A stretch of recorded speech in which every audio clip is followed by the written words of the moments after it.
All right, so today we're going to be learning a bit about how to transfer a photo to a vector format. So in more technical terms, we're basically turning a .png or .jpeg or any other kind of photo file type on over to a .svg or .ai, depending on what software you're working with. So the most ideal software, obviously, to work with when you're doing anything graphic design is Adobe Illustrator. Now, as a student, you should actually have access to Adobe Illustrator. I'm in engineering and I have access to Adobe Illustrator for some reason, so you should be able to get it through the suite as long as you log in as an enterprise. Now, if you're having trouble getting Adobe Illustrator, I'd reach out to tech support and see if you do actually have access to it. If you don't have access to it, you can definitely just VPN into a computer on campus. Pretty much every computer on campus has the Adobe suite, including some different engineering labs also even have computers with the Adobe suite. So you should have access to a VPN if campus is not opened up at the point of you watching this video. Anyway, so jumping on in, the first thing you're going to want to do is open up the photo that you want to convert to a vector format. So in this case, I'm going to show you how to turn the RFR logo, so just the standard random text, on over to a vector format. Now the preview looks like it's completely black, but the background is actually just transparent, so that's why it's showing up as completely black. It's just something my computer does. But you don't actually need to have a file that has a transparent background. And in fact, it doesn't even need to be very high quality of a photo because Illustrator has quite a powerful engine behind image trace, which we'll be using. Now you're going to go ahead and press open. It'll take a second to load, but whatever logo or other file you're using should pop up. Now we can see I can move the photo around, but I can't actually really do very much to it. I also can't select these different points here and edit the actual lines in here, simply because it is still in the photo format.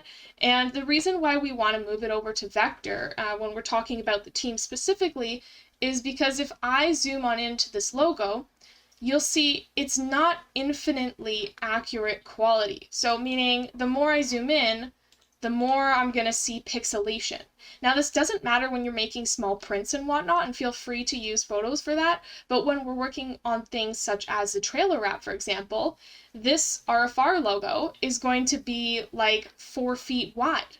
Now if it's 4 feet wide, what it'll actually look like completely zoomed in like that is I'll actually see pixelations that maybe these pixels will be like an inch wide, and that's no good on the trailer wrap. So it'll look pixelated, it won't look very good.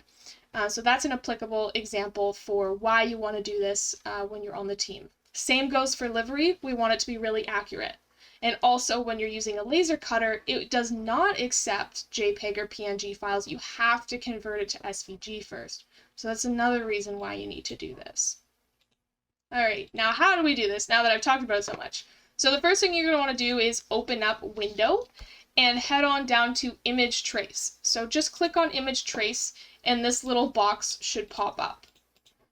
So when I click on my image, you might have to click away and then click on it. You'll see that the different options light up. Now, the most important thing you're going to want to play around with, the rest really doesn't matter because it'll automatically detect things. If your logo is black and white, put it in black and white mode. That'll really help you out lots. As well as if you have a lot of complex colors and you just want it to be a solid color in the end, use black and white mode. If you have grayscale, grayscale, color, color. Color makes things a little bit more complicated, and it'll actually differentiate between the different colors and not just where the lines end. And then you want to make sure you're on tracing result with outlines. I would put the outlines so that you can see everything. This will also help you if your background is not transparent. And then you're going to click preview. Now, it might take, yeah, there we go. It'll take a second to preview this for you, but you want to look at it and make sure it doesn't look any different. Now, when I did that, it really does not look any different. That means that it worked beautifully and properly and all is good. But sometimes you'll do it and it'll look wonky. There's going to be things missing, or maybe it's chopping some things off. That's when you're going to want to go ahead and play with this threshold.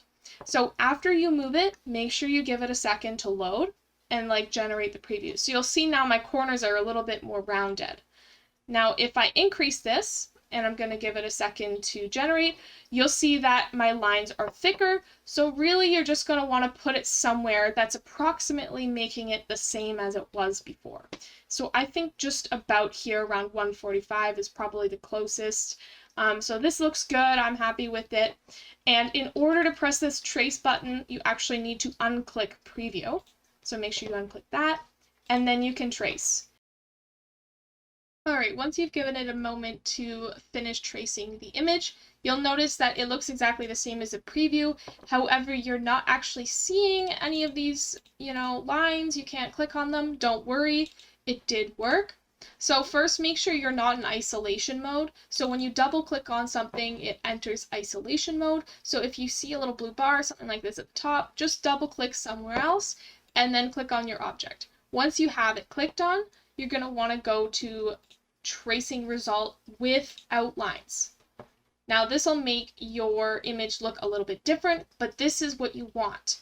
You want to see these outlines here in blue. And now I can move it around, but I still can't edit these lines specifically. Now how we release them from this or expand is really the word for it, is by going on over to Object, Trace, or Image Trace, which is what we were in before, and then you can go ahead and press Expand. Now it'll take a second again to work on the engine in the background, but once it's finished expanding, you should see now that your logo is in separate pieces. Now this is exactly what you want. This is now, it's in the vector format. You can see the lines are clearly defined. If you look at the group in layers, you'll see there's a bunch of different objects. That's exactly what you want. So now you have a vector file for each of these different objects here, which is what you want to see. So you can see all the letters and whatnot on the right-hand corner here. Now I've pretty much finished my my logo now, with the exception of if I do not want to have any of these white pieces in here anymore. Now the background is white on here, so it's difficult to see. But if I go ahead and add another layer, and I'll move it to the bottom, and I move to that layer, I'm just going to add a square in here and make it larger. You'll see that while it's in vector format, there's actually white in here still, which is fine if you want white in here. But if you don't want the white to be there, I'm going to go ahead and change this to a color that's not these two. So maybe let's make it this blue. Or gray, that works too. And then you're going to want to go ahead and right click this and press ungroup. So what this is going to do is ungroup all of these objects so it's easier to work with. You don't have to enter isolation mode, etc.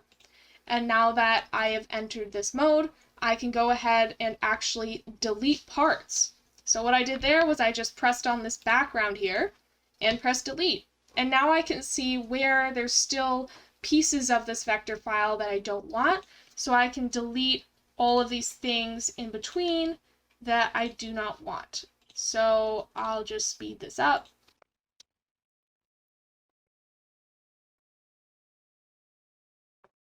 Okay, so now I've finished removing all the parts that I don't want. There's only the parts that I do want. At this point in time, you can also change the colors if you need to change the colors.